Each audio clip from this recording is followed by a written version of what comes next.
Hi everyone, welcome to Current Events Articles in Psychology. I just wanted to express a warm welcome to you for joining me in this adventure. We will be reviewing current articles on various psychological topics to include human sexuality, dating, love, health and wellness, and lots of more articles. Anyway, but the best part is we are going to learn how to interpret each topic using the main perspectives in psychology, such as the behavioral model and the cognitive model, the sociocultural model, and so on and so on. So first, I will review a particular article, then present a lecture on psychology's perspectives. Then you pick one psychological perspective and tell me how that particular perspective interprets the finding of the article. How fun is that? I am so excited to see all of your responses. And you know my motto, go where you are celebrated, not where you are tolerated. Learn lots and smile even more.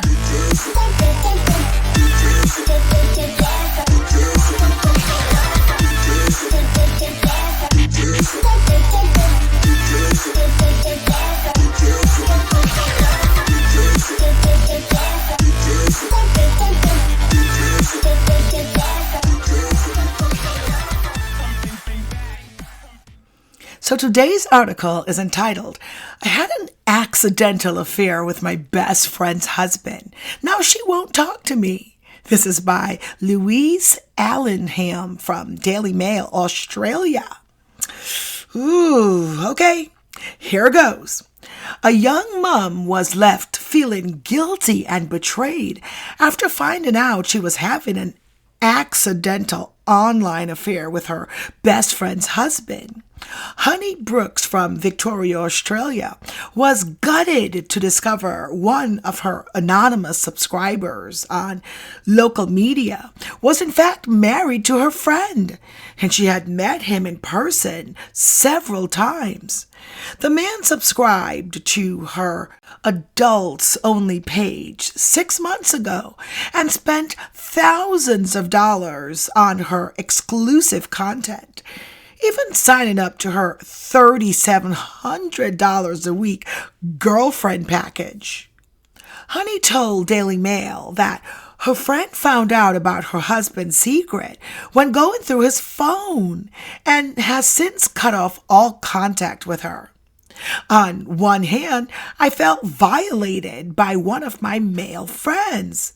But then on the other hand, I felt heartbroken because I was losing one of my best friends, she said. Honey makes up to $90,000 a month on OnlyFans, so thought nothing of it when she got another big spender subscriber 6 months ago. She said subscribers or subs are often anonymous and creators have no access to any personal or identifying details. We can't see any information about them. The only thing we get is a username, and they can pick whatever username they want, she explained. We don't see other people's faces unless they send you a selfie. But it's so normal for subscribers not to do that. A lot of them remain anonymous.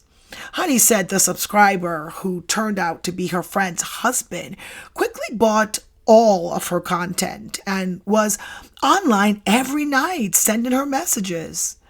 At the 3-month stage, he'd bought everything that I provided on my page, so he wanted a more personal experience, she explained. On top of his subscriber fee, the man started paying an extra $2,500 each week for Honey's girlfriend package that includes priority messaging and one-way video calls. It's basically like an online girlfriend. I'm yours for a week, she said. With the video calls, it's like a live show, so they can only see you. It's like when you tune in to a TikTok live and you can comment and interact, but the person who is live can't see the person tuning in. It's like that, but on a one-to-one basis. Honey said normally subscribers only buy the girlfriend package for a week or a month at a time. However, this man kept paying up for 3 months. She would message the anonymous man until one day he seemingly disappeared off the face of the earth. Last Tuesday, Honey was holidaying in Sydney and sleeping in after a night out when she woke up to a string of messages and missed calls from one of her best friends. She had been trying to call me nonstop, and then she was messaging me like, "Pick up, pick up, pick up. It's about my husband," she said. I was reading the messages and thought, oh my gosh, something bad has happened.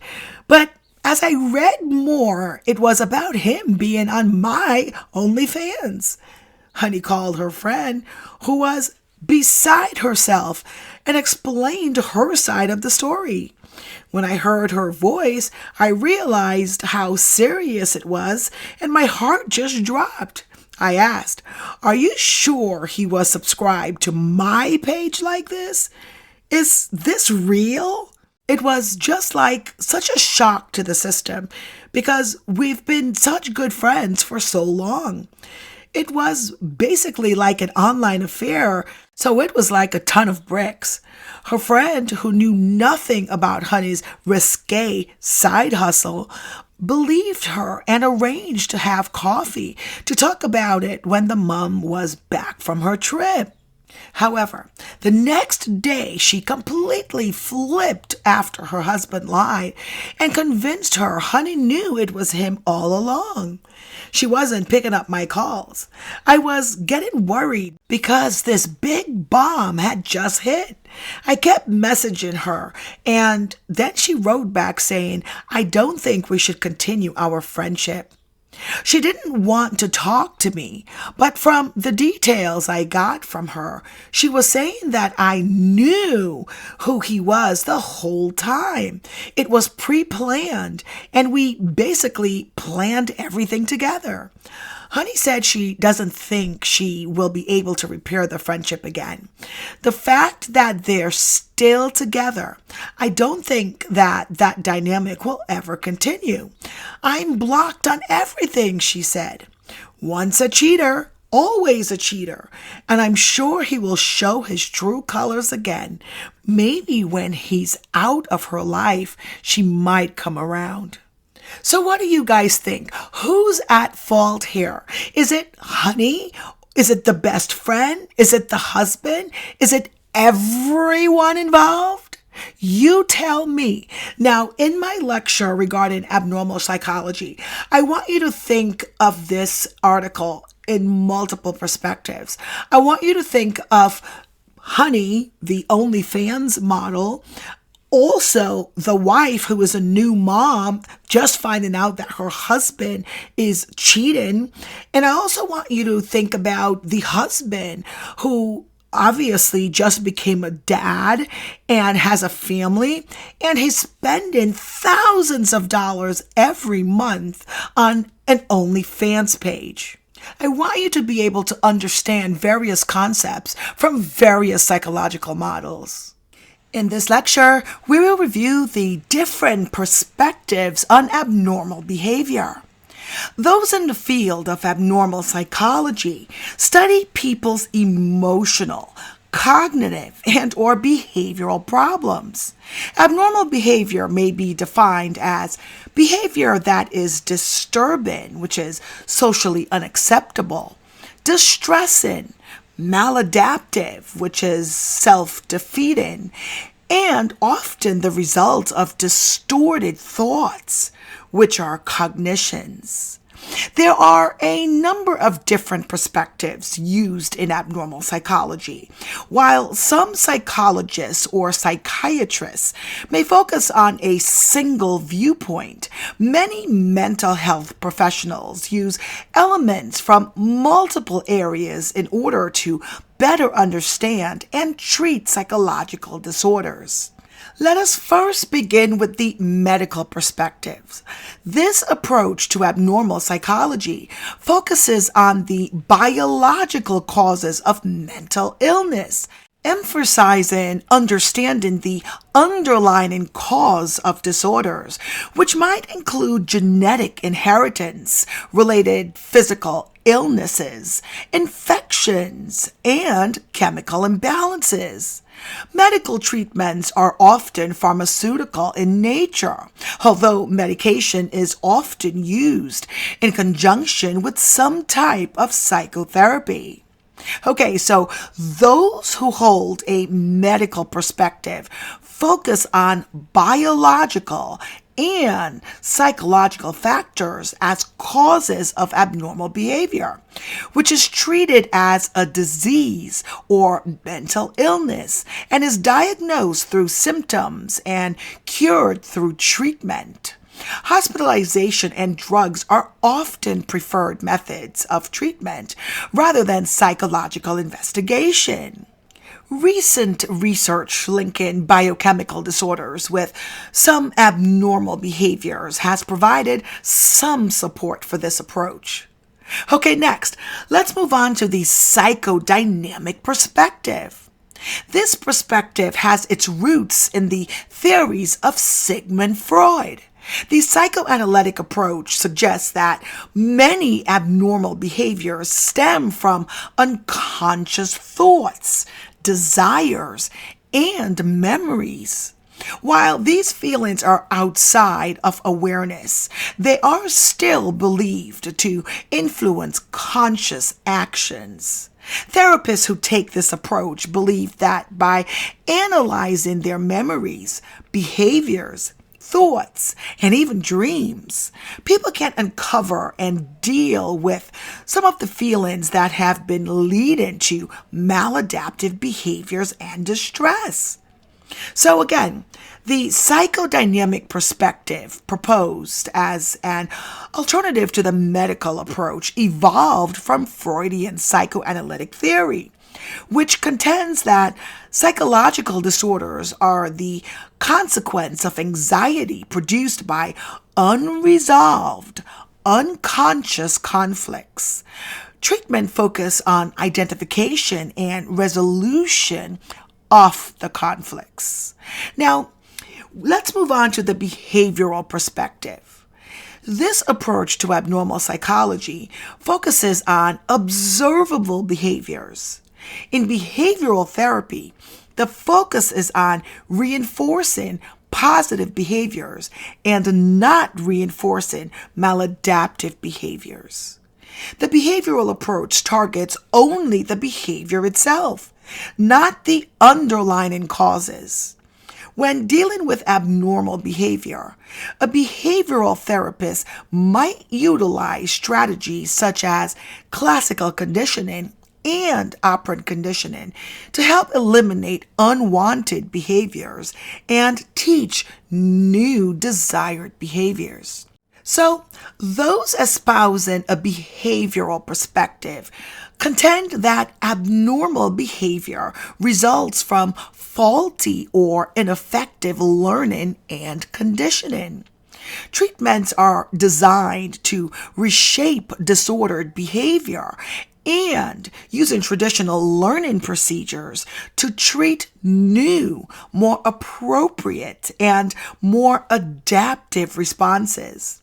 For example, a behavioral analysis of a case of child abuse might suggest that a father abuses his children because he learned the abusive behavior from his father and must now learn more appropriate parenting tactics. Okay, so moving on to the cognitive perspective. The cognitive approach to abnormal psychology focuses on how internal thoughts, perceptions, and reasoning contribute to psychological disorders. Cognitive treatments typically focus on helping the individual change their thoughts or reactions. Cognitive therapy might also be used in conjunction with behavioral methods in a technique known as cognitive behavioral therapy, or CBT. So, according to the cognitive perspective, people engage in abnormal behavior because of particular thoughts and behaviors that are often based upon their false assumptions. Treatments are oriented towards helping the maladjusted individual develop new thought processes and new values. Therapy is a process of unlearning maladaptive habits and replacing them with more useful ones. Okay, and the final perspective of today's lecture is entitled The Social Cultural Perspective. From the social cultural perspective, abnormal behavior is learned within a social context ranging from the family to the community to the culture. Cultural variables acquired through learning and cognitive processes are believed to be important and produce an abnormal behavior. Anorexia and bulimia, for example, are psychological disorders found mostly in Western cultures, which value the thin female body.